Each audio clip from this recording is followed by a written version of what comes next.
any way your heart could bear. Even if you had to leave me, I'd always be waiting here.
Good morning, everyone, and welcome to the second day of Net at Work, the largest gathering of center-right political foundations in Europe, coming to you from the EPP Congress here in Bucharest from the Martens Center stand.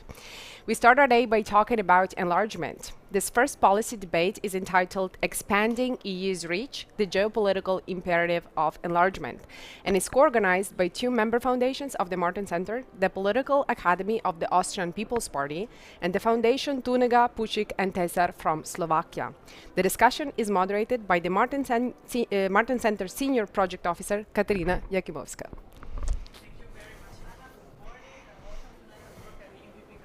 Bucharest. Thank you to the audience present here this early in the morning and the online audience which tuned in to follow the sixth policy debate on the geopolitical imperative of EU enlargement. The war against Ukraine caused a geopolitical awakening within the EU, realizing that Russia's aggression is posing a serious threat to the stability of the Union and the European continent. The success of the enlargement policy is now a geopolitical imperative for the Union to pursue its fundamental security interests and fulfill its long-standing vision to unify the continent in accordance to its values. How can we energize the process despite internal skepticism among member states while addressing practical concerns related to decision-making and the absorption capacity of the Union? About this and a lot more, we only have 30 minutes, and for sure we have to resolve this issue before 2030. Together with Mr. Reinhold Lopatka, member of the National Council of Austria, spokesperson for foreign and EU affairs of the Austrian People's Party and leading a candidate for the European elections. Good morning and welcome. Good morning. And Mr. Ivan Štefanec, member of the European Parliament from the Christian Democratic Movement and president of the SME Europe. Good morning and thank you for joining us. Good morning. I'm going to begin with you, Mr. Štefanec. We are talking about geopolitical imperative of the EU enlargement. To what extent is it relevant now, particularly considering the war in Ukraine and rising global competition? Yes, definitely. Enlargement is this geopolitical consequence, and we have to understand, first of all, that EPP was a driving force behind enlargement, always. So this is very important fact. Second fact, definitely is that enlargement was always win-win story. It was a success story, particularly this big enlargement in 2004. It was definitely a kind of reunification of Europe after the fall of Berlin Wall and after the end of Cold War. So for the future, we have to see also this aspect. This is not only economical and security aspect, and this is very important geopolitical aspect, particularly taking into consideration current situation, as you outlined, this Russian aggression against Ukraine. We know that Russia is supported openly by North Korea, by Iran, silently by China. So we can see also this criminal aggression as the conflict between autocracies and democracies. And from this perspective, we have to enlarge the space for democracy, and we have to enlarge the space for stability, prosperity, and also for democracy in Europe. The future in Europe depends also on the situation in Ukraine right now, and enlargement is also one of the answers how to go ahead. Thank you very much, Mr. Lopatka. When now we set the picture, how the big picture now. On the other side of things, how can we, as the Union, help the candidate countries for membership to pick up pace in the reform process and get closer to the EU membership? How do you see the specific challenges and opportunities that the candidates face in fulfilling all the criteria for membership? Yeah, before answering your question, I want to say in general terms, why do we need enlargement? If you look at the world map, I'm president of the Austrian Society. You should not forget that we are only 3% of the whole landscape and 6% of the population. So we need enlargement. In this battle, here the United States, here China, we are in an economic situation where we need enlargement. What can we do? To give you concrete examples, I started with colleagues from the Assemblée Nationale, so-called DIEX projects, working with parliaments like in Northern Macedonia. Now we do the same after the election in Serbia. We should show them that we are interested to bring them closer to the European Union with concrete projects. And we should be honest. If we see there's a problem of the rule of law, there's a problem of corruption. Speaking of Ukraine, I always said Zelensky has to fight two wars. Once against the aggressor Putin, and the second war, which is also so difficult like this, against corruption. We should be honest with our friends, but we should help them and not only put the finger on them saying you are not doing this and that. So that's the way how I see it. Be very clear, and if there's no progress, telling them, sorry, you have to do your homework, but not only telling them. With concrete projects, TAIEX is one of these possibilities. Twinning projects. I did the twinning project also in Bosnia-Herzegovina, which was not easy there. So we have instruments, we should use them, and we should not only talk, we should act. Okay, thank you very much. Mr. Stefanec, how do you see the future of enlargement in the next mandate after the elections? Should we expect to be higher on the agenda of the Commission, considering the geopolitical momentum that we are talking about, but also considering the fact that we have enlargement fatigue? Candidates, member states are quite skeptical about enlarging with 9 new members. How do you see the future after 9th of June? Well, definitely all of us, we know that it will depend on the result of European election, but I'm happy to recognize that EPP puts this very high on the agenda because it is connected, as I said, with security and with also with economical prosperity. We have to understand that enlargement, it is economical opportunity, and it is also the source for growth. So from economical perspective, it's very important. In terms of fatigue, I think it is fatigue among the leaders, not among citizens, because if I see what business is doing, they look for new opportunities, so there is no fatigue.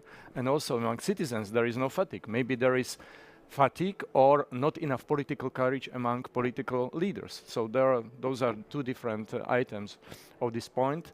But we have to be honest also, in next 5 years, it's quite challenging to have enlargement. It must be prepared for some couple of years, but even our commission, current commission, is saying that maybe by 2030 there might be enlargement. In my view, what I see personally, if there is enlargement, it would not be enlargement by one country, but by more countries at the same time. And of course, the condition is also that there must be some institutional reforms inside EU. We will talk about that a bit later. Mr. Lopatka, do you share the opinion the same? What do you think? Now we are talking about there is also a lot of concern in the Western Balkans that the Ukraine is taking the forefront in the accession process.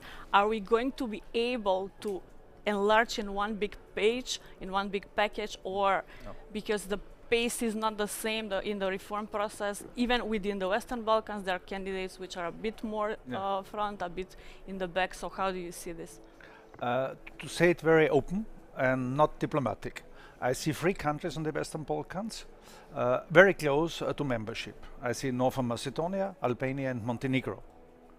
I see it different because you know the special situation between Kosovo and Serbia.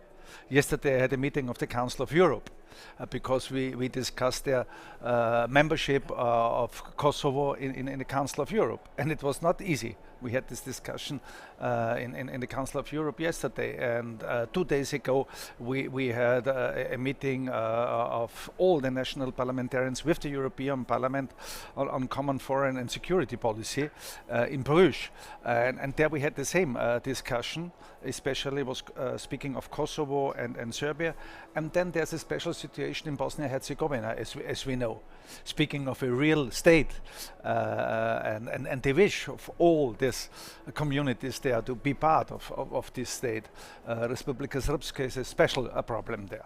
So no fast track for other countries. I think we know it, how long it took already to bring this Western Balkans country closer.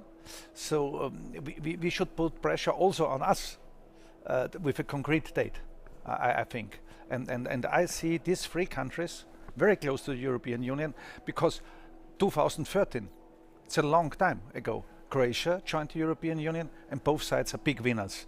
Our neighbor Slovenia, it's the same in Croatia. So I see in the near future Albania, Northern Macedonia and Montenegro as a member, and we will do everything from the Austrian side to fulfill this promise. Thank you very much. We already mentioned the internal reforms that the EU needs to address to increase its absorption capacity. How do you see this, Mr. Stefanec? Like, what is necessary for the EU first internally? There was a homework to be done. Also, President Macron was really pushing for first internal reform and then enlarging.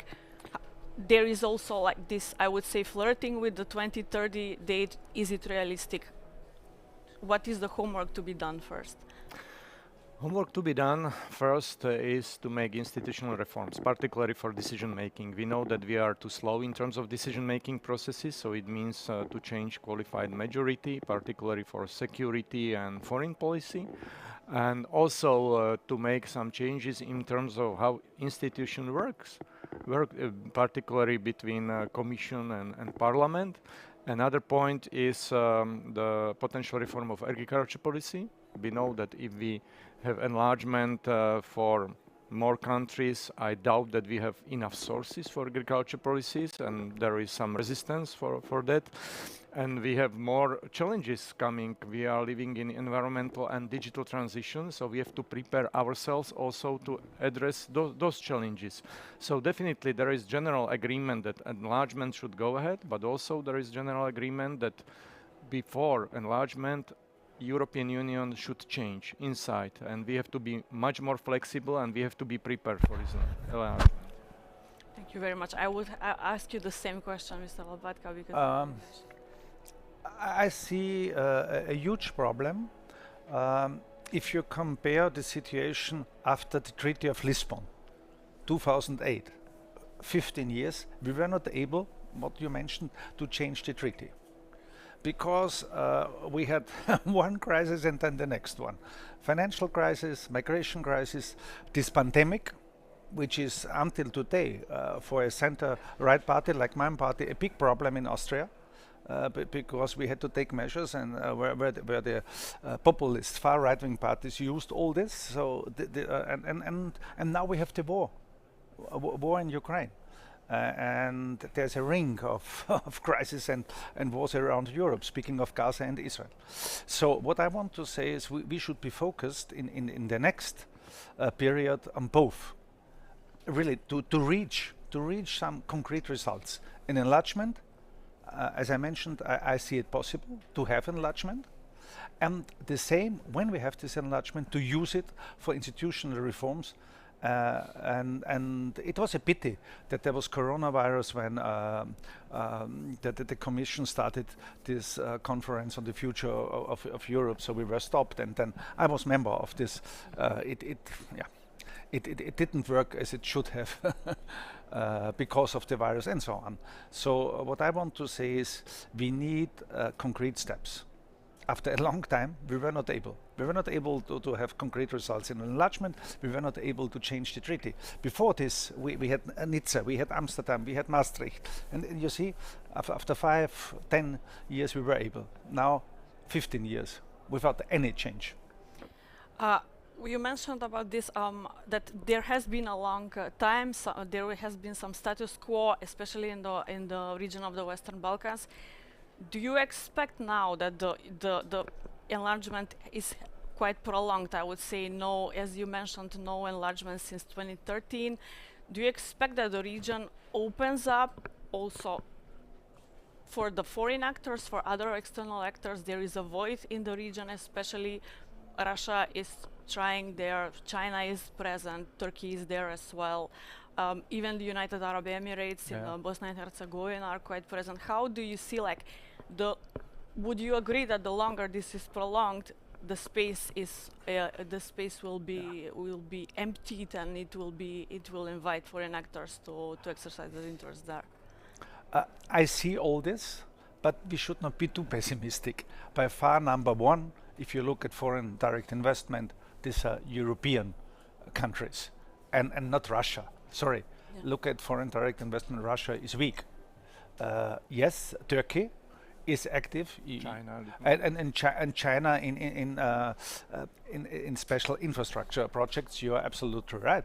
But looking at small and middle-sized business companies, here we are very strong. You are the president. You know it much Right, better as I do. But I see Austrian companies in all these countries, and we use the chances and we try to use it.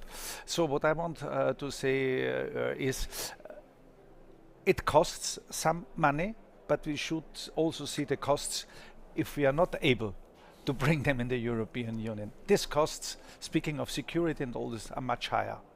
And we didn't mention NATO. I'm very happy that some of these countries are already member of NATO, which is very important, speaking of the Western world. Just let me add that Yes, please. Putin did a great job to expand NATO by Sweden and Finland, so Yeah. he's our ally in this case. Yeah. I would actually ask about this because we have the security issue also. I'm moving now to the Eastern Partnership because there is a bit of bigger fragility there. We have security there. A big issue. Ukraine is in a war state. We have also Moldova, part of Transnistria, which is not really under its control. We have Georgia. Do you think it will be possible, or how should we, I would say, chip in more to help them to absorb them better, so that this enlargement doesn't prolong another 10-15 years for them, and they can be easily integrated in the EU? You know, at the end, it is a political decision about timing, when, and so it is purely political decision. From technical perspective, I do agree that Balkan countries are quite ahead. So in terms of number of chapters fulfilled, particularly Montenegro, Northern Macedonia, but also Albania, they are more ahead. But we have to see also the speed of Ukraine. Of course, Ukraine is on top of our political agenda, and the speed of, let's say, accession to the European Union is the fastest in Ukraine. We have to see it. How we can help them, it was already mentioned, but how we can help them to help not only with money, but with expertise. And almost every country, they need some change in terms of reforms and anti-corruption rules, also in terms of judicial reforms, in terms of administrative reforms, I mean the decentralization of power. So the issues are very similar in every country. But at the end, it is purely political decision, which country and when. And my personal opinion is that it will be by more countries, not by one, like last time with Croatia, because it was quite unique, but it will be more kind of situation like in 2004. So we can expect 38 member states of the EU. Everything is possible. Yeah, of course, everything is possible, but I think it will take more time. Speaking of 38, but concrete from 27 to 30, I think it can happen during the next period of the next European Parliament. Yes. Let me say, 38 countries, not every candidate country has a real chance. Let me say Turkey, which is, candidate countries for many years, but they do not have really a chance. And I think we have to be very fair also towards Turkey. We need to cooperate in terms of defense, in terms of economical perspective, in terms of migration, but I think full membership, I would doubt about that. Okay. And also Bosnia-Herzegovina, we were not able until now to start the accession negotiations. So, and when you see there, I observed several times elections. It is very difficult in Bosnia-Herzegovina. What about Kosovo? Because Kosovo has a special status. Also, there is a position of it's recognized. It's not recognized even by several member states, Slovakia among them. Yes. Do you see a chance also for Kosovo to join the Union in the next page of, I would say, package of enlargement? I don't see it in the next. I mentioned it. I see Only three countries in the next. How I see it, to be realistic. Yeah. And then it depends on Kosovo and Serbia. Yeah. If they're able, in this Pristina dialogue, really to solve their problems. Yeah. If you want progress, you have to see the neighbor as a friend and not as an enemy. Yeah. How we see our neighbors, as friends, and that's the question there. Yeah. Yeah. Thank you. The Finnish Institute of International Affairs, they published a very good analysis with 3 scenarios about the future of enlargement. So one is to continue business as usual, namely the enlargement policy from 2013 until 2022 before Ukraine was given the candidate status, which was a bit of a status quo. It was frozen process, I would say all the metaphors used for a stalemate. And then second scenario is the EU to expand, to enlarge, but without reforming internally. So to enlarge as it is now, and then with the same consensus-based decision making and all the skepticism among the member states. So I would say quite the difficult scenario. And then the third one, the best case scenario, the EU to expand with substantial internal reforms, which we already discussed. Which of these 3 scenarios is more likely to be the reality in the next 5 to 10 years for the EU? Definitely the third one. If we enlarge, there must be reforms. That's a very clear answer. For you? Yeah, I see it like you, but looking what we will expect on the 9th of June, here then we need the center parties really to form a certain kind of consensus that the Social Democrats, the Liberals, try to find an internal agreement that we really want, to have these reforms. I think this is very important. You think that the third scenario is the most likely? This is the most likely panel. Sorry, the most likely, the most likely. But it's the only one which makes real sense. No. You are asking politicians, and we are paid for optimism. So, That's good. That's good. I have expanded all my questions from that I have prepared. Would you like to make your final remarks about this? I think we were quite fast and efficient in addressing all the issues and all the challenges for the enlargement process. Maybe if I may to add some facts, I started my points saying that it was a win-win process enlargement. It is a success story. We have to promote it more. Just if we can have a look backwards, since creation of single market, because this is also economical perspective, Western European countries doubled their GDP. But Central and Eastern European countries, they tripled and even sometimes 4 times increased their GDP. So from this perspective, it's enormous success. And not saying only security and peace perspective, which we know, because EU, it is in the substance, it's a peace project. So of course, this is the substance, but from economical perspective, it makes a lot of sense for our citizens. Additional aspect is rule of law, keeping human rights, which we know how people outside EU they feel and why they would like to join EU. This is another aspect of this. Yeah, the economic integration, which is very important. Mr. Lopatka, for you. Yeah.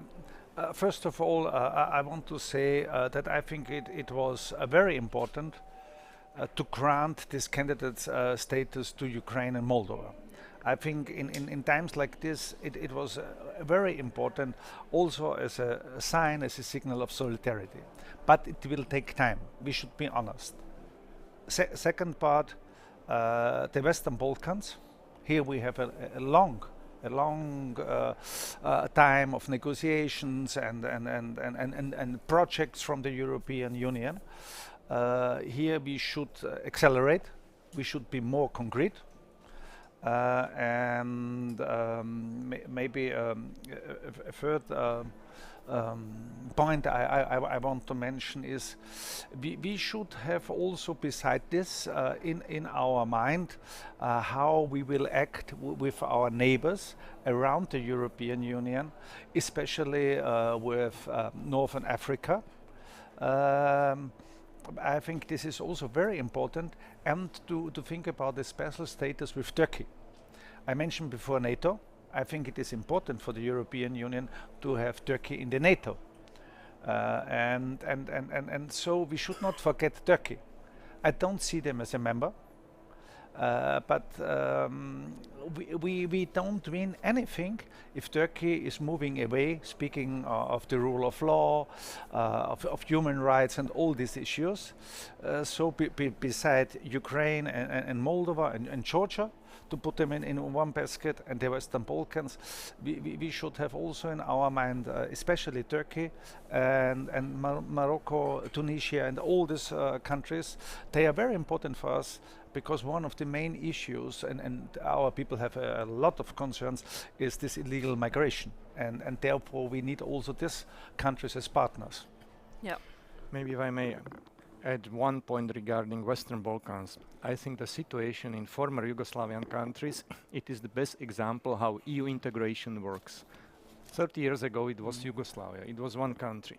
Look where is Slovenia and Croatia, and where are the other countries. So for citizens outside EU, the situation in Slovenia and Croatia, it is the best driving force why to join EU. Yeah. Because of living standard, because of peace, democracy, new opportunities, education, etc. So this is the best showcase. So I think we can use it. That's as the example of one former country. Yep. And we also see it, sorry, because we're in Romania, how important it was for Romania and Bulgaria. Yeah. Yep. Yeah. Yeah, I fully agree. Coming from the region, I fully Yeah. agree and share your opinions. This is, as I mentioned, the most optimistic panel on enlargement that I have attended and moderated. Many thanks. Thank you very much for your contribution. I think we explored, we expanded a bit the geopolitical imperative. We agree that something needs to be done from both sides, and that we need an honest communication to the candidates, but also within the EU, and anything is possible. Third scenario, EU expanding and reforming. We will go for that. Thank you very much. Anna, I pass the floor to you.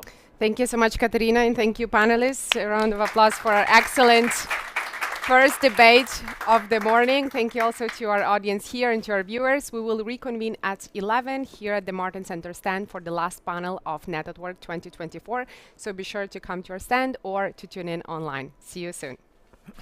Thank you. Thank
Welcome back, everyone, to the last panel of Net at Work 2024, brought to you here from the Martens Center stand at EPP Congress in Bucharest. This policy debate is co-organized by our member foundation from Czechia, Topaz, and the Institute Janez Evangelist Krek from Slovenia. It's entitled What Role for the EU in Defense and is moderated by the Martens Center Research Officer, Ionela Ciolan. Ionela, over to you. Welcome to Bucharest from the Romanian member of the Martens Center. We are joined today by Mr. Matei Tonin, who is the chair of the Slovenian National Assembly delegation to the NATO Parliamentary Assembly and president of the New Slovenia Party, and Mr. Andrei Kolash, a member of the parliament in Czechia and vice chair of the Committee on European Affairs. Russia's war on Ukraine has created a new reality on the continent. Europe is no longer safe. We must prepare ourselves for a fierce geopolitical competition, an era in which our rule-based international system will be under constant attack by revisionist and autocratic states. Russia is not a danger to the eastern flank and Ukraine, it is also a danger to the southern flank and Arctic region. And the growing Russian and Chinese cooperation will become and pose more security threats to the European democracy. On top of this, rising tensions in the Middle East, coupled with the danger of an isolationist United States and China's soaring geopolitical ambitions have led the European Union to start developing its long-delayed security and defense policy. This is also the topic of our recent publication at the Martens Center, the Defense in-Depth publication, which I had the honor to coordinate together with Mr. Klaus Welle, the chairman of our academic council and former Secretary General of the European Parliament. Within this paper, we are proposing 82 practical and pragmatic policy recommendations for the European decision makers on how to strengthen the European security and defense policy. I will start our discussions by asking you, what do you believe should be the priorities for the European Union in the upcoming years in developing and strengthening the defense policy? This question is both for you, so who would like to start? Thank you very much for having me. I will return back to the summer in 2021 when Slovenia had the presidency of the European Union, and we hosted the informal meeting of defense ministers. And at that time, the big issue, the big question was how we will withdraw, if we will withdraw from Afghanistan.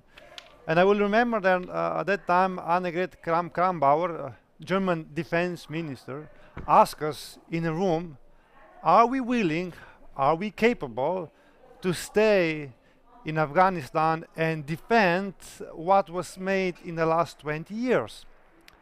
And suddenly, the hall was quiet. Why? Simply because the Europeans, we don't have advanced technology, advanced capabilities to run very complicated operations like was in Afghanistan.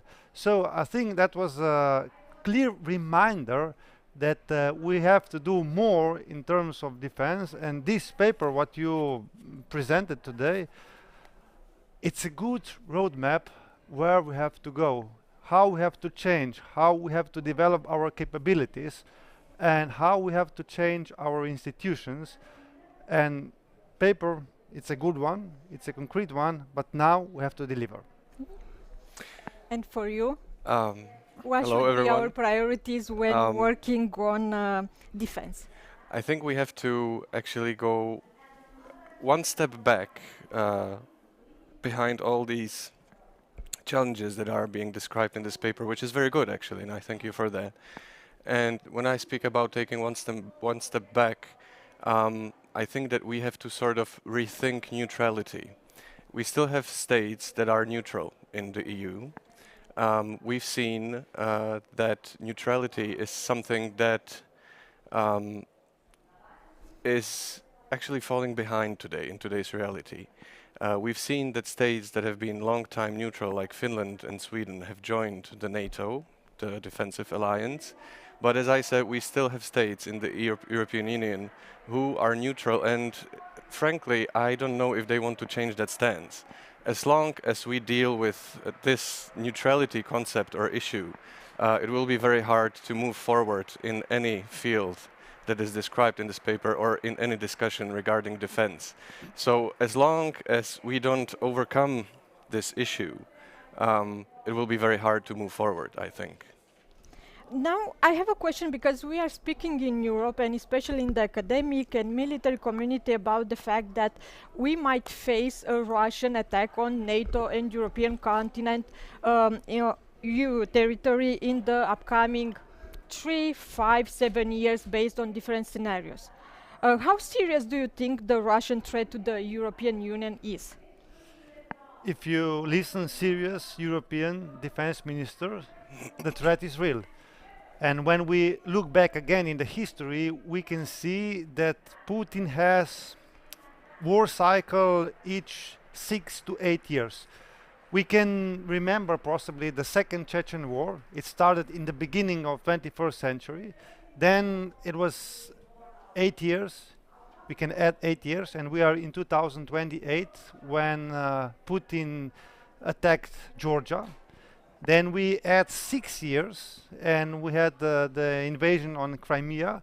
And then we are in 2022 when Putin invaded Ukraine. So it is absolutely possible that at the end of this current decade, so around 2020, 2030, that there will be a new attack.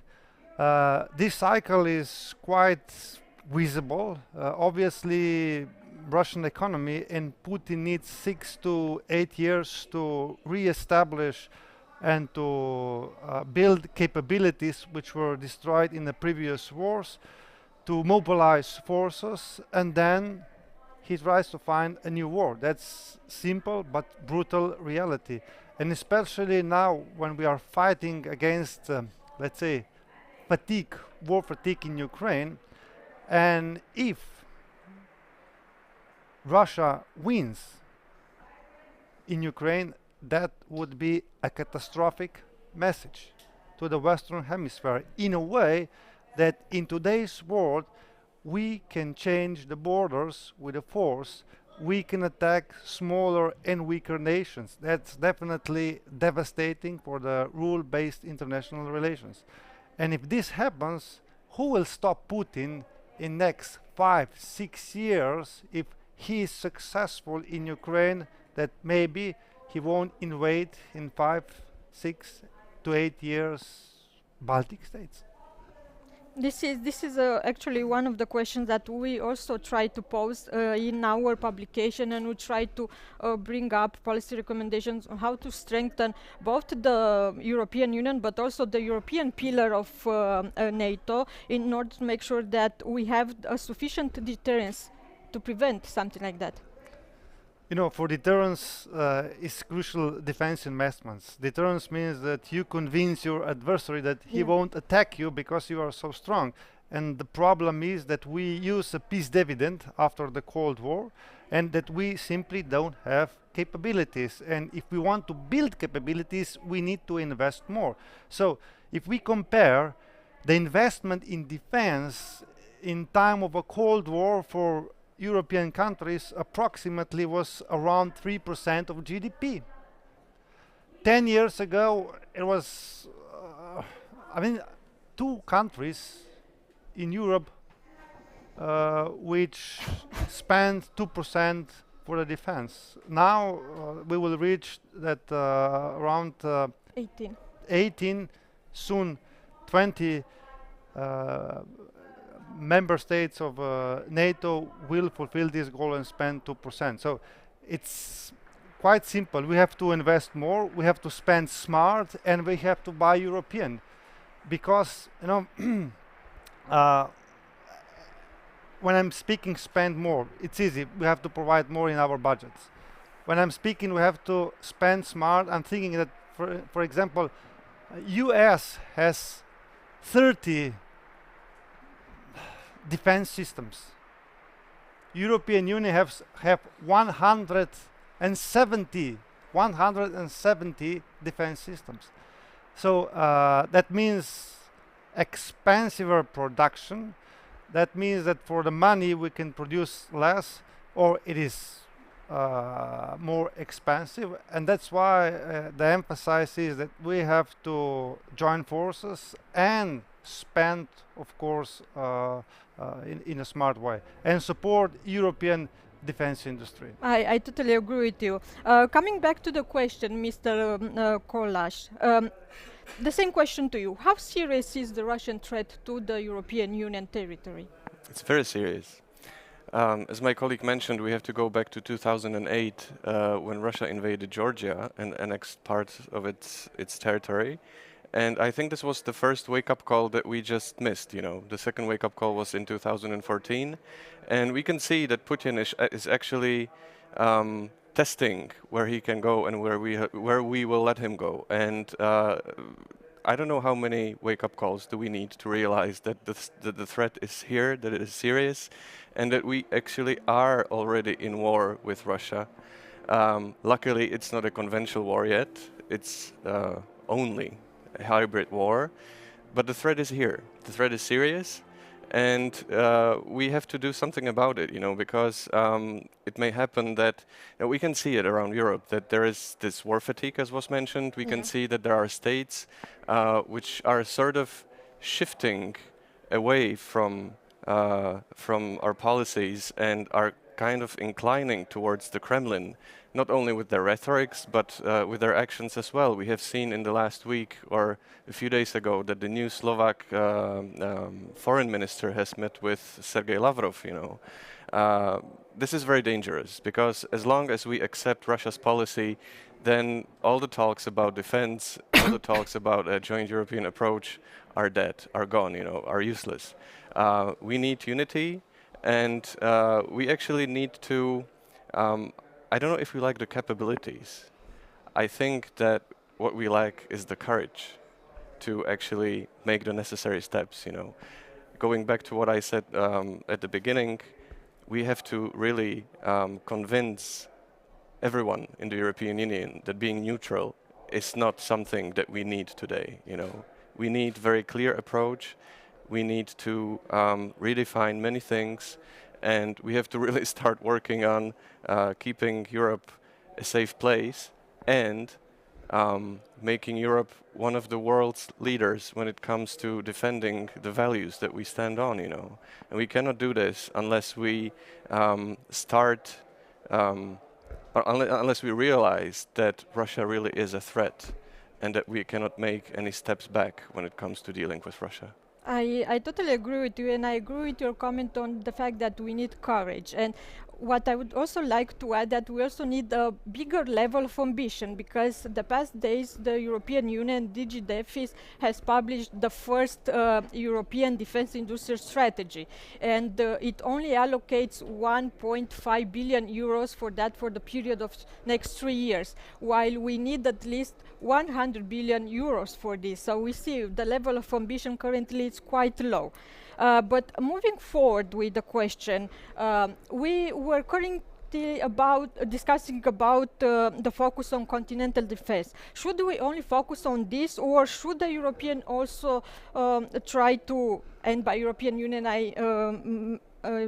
I mentioned we, the European states, should also play a role in containing China and the rising influence of China in our neighborhood? So maybe I will touch upon in the beginning with your first part of the question.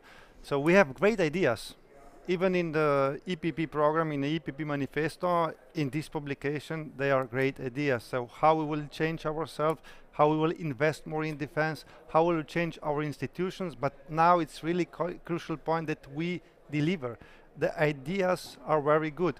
But the problems in national politics is that whenever you try to present that we have to invest more in defense, there are always good ideas how we have to invest in school, in healthcare system, and so on. So we have to convince our citizens that investing in defense is the best investment in peace. If we will be successful with this, then it will be much easier to adapt and to change everything what we need for a good deterrence and of course defense. Regarding China, China has a very easy business model. We are investing a huge amount of money to develop technology. China just steals this knowledge and then they are building its own product. So it's very easy to compete when you steal the technology and the knowledge. And its size matters, definitely. They can do many amazing things, and that's why we have to be cautious. I will emphasize or expose a few things. For example, solar panels. In the past, European Union was a leading force at that technology. Then China entered where we are now. Maybe something similar can happen with electric cars. Where we will say it's enough, and of course in all papers we mark China as a challenge, and this challenge is real, especially if we know that the crucial materials so much needed for our green transition are controlled by China. So we have to deal with this China seriously. We have to adapt. I was positively surprised, for example, when I visited United States and their research laboratories. They are trying to build a new battery instead of lithium battery, a new battery with the materials which are present in United States. I think that are the right approaches, that we are aware of a challenge and that we find the path how to solve it. Yes, I agree with that, and I agree that we have to invest more in European innovation and especially defense innovation, and that's why one of our chapter in the paper it's on European defense innovation and about the idea that we should follow the American model and have a European DARPA. Going back to the question, Mr. Kolas, what it's your opinion? Should the European Union focus on continental defense? Should we also try to contain China? We must build our continental defense. That is a must, unquestionably. And we have to bear in mind that China actually has the same or very similar intentions as the Russians do. Weaken the EU, weaken the West, weaken our society, weaken the values that our society stands on, and sort of take over. When you look, for example, at the Chinese approach in Africa, what we see is that we are being pushed out of Africa and giving space to both the Russians and the Chinese. That is very, very dangerous for us because, of course, they use this to destabilize our system. They use this to destabilize our society by, for example, sending refugee waves from Africa to Europe. When it comes to innovations, we shouldn't be dependent on China in many areas, in many fields. Electromobility was mentioned here. I will go back in time a little bit more to the pandemic when it showed up that we are completely dependent on Chinese products when it comes to facial masks and all this protection that was needed during the pandemic. And this is something that really we have to think over. And we must invest in innovations. That is really necessary.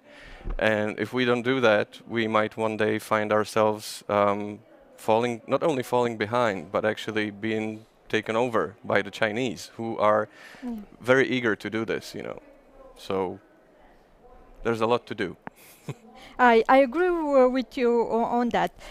So we know that 2024 it's one of the most important electoral years in history. We have the upcoming elections for the European Parliament, but we also have the elections for the President of United States. How do you believe that the a change in the administration in the United States can influence the defense of the European continent?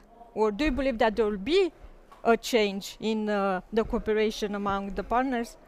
We'll see. It might happen. I think that the Super Tuesday show that we will have rematch between Biden and Trump, and if Trump wins, I think that this will definitely fasten our processes to develop our defense capabilities. Especially, it will push our defense spending. In a way, this is good to build our autonomy. So. Even though that we are still now heavily dependent on transatlantic bonds, on American capabilities, but the win of Trump can push us into the right direction. I'm absolutely sure. But we have to be cautious in a way that we are doing right thing. I think that what Jens Stoltenberg, Secretary General of NATO, said while he was still Prime Minister of Norway, that at that time they were deciding what kind of battleships they want to buy. And they had a tender, and the tender was that the best and the cheapest product was Spanish ships. And he was heavily punished in Norway. He lost the election, he said, because he didn't bought the Norwegian ships, and that's the that's not the spirit of European Union. That's not the spirit we want to push or to go along with. So when we are talking things, it's important that we deliver and that we do it as we say. Yes, I agree with that. And what about you, Mr. Kolas? Well, What do you think about the future of the transatlantic relations and how that will affect the security of our continent? we'll see. Well, Donald Trump is the first American president ever to challenge the transatlantic cooperation and alliance. Nobody has done that ever before. And I think we should actually take this as one of the wake-up calls I was talking about, and that is that we cannot rely forever on the big brother overseas. We cannot think that it will be like in the past that whenever we need, the Americans will sail over the Atlantic and help us and pull us out of every trouble, So again, I will repeat myself, we have to boost up our capabilities, and really start thinking in a way that we are responsible for ourselves. The US will remain our big ally, I'm certain of that, but they have their own problems. They are sort of shifting towards the Pacific more than to the Atlantic, which is understandable, as we spoke about China earlier, as we can see that there are many challenges ahead of the US.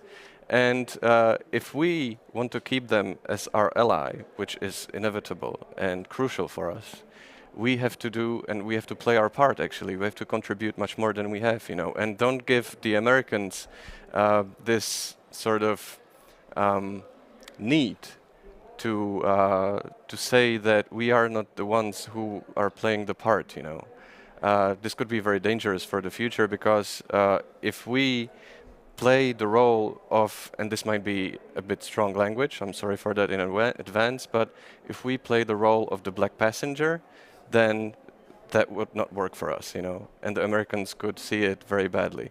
So to keep them as our ally, we really have to start playing our part, we have to start taking it seriously, and we have to answer the wake-up calls that we are getting.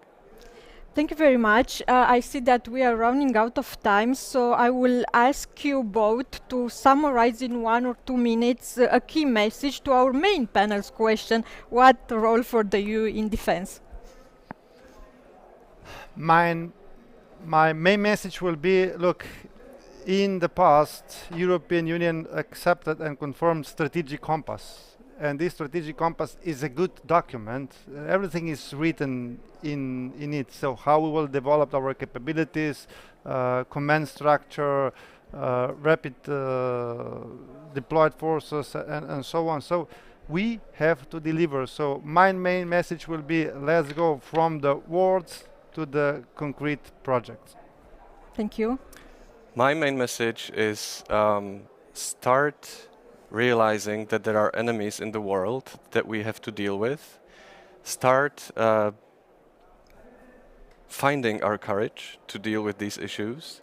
Stop pretending that there is nothing going on and that we are not being threatened by anyone, and start working with what we have and building on it. That is the strategic compass, and that is so many other things which are actually crucial for us. Thank you very much as well. Thank you for your valuable insights. Thank you to our audience here in the room and to our online followers. For those online who are interested in this publication, it's already available on our website. Anna, you have the floor. Thank you so much, Junela. Thank you, panelists. A big round of applause. I'd like to thank once again all of our member foundations from all around Europe who contributed to this excellent panel debate. Thank you to our moderators, to all the attendees who are here in our stand at the Martens Center Net at Work event sideline program of the EPP Congress in Bucharest. And thank you to everybody who followed us online. We come to an end of our Net at Work on a high note, but we invite all of you to follow our activities and events. And for now, it's goodbye from Bucharest. See you soon.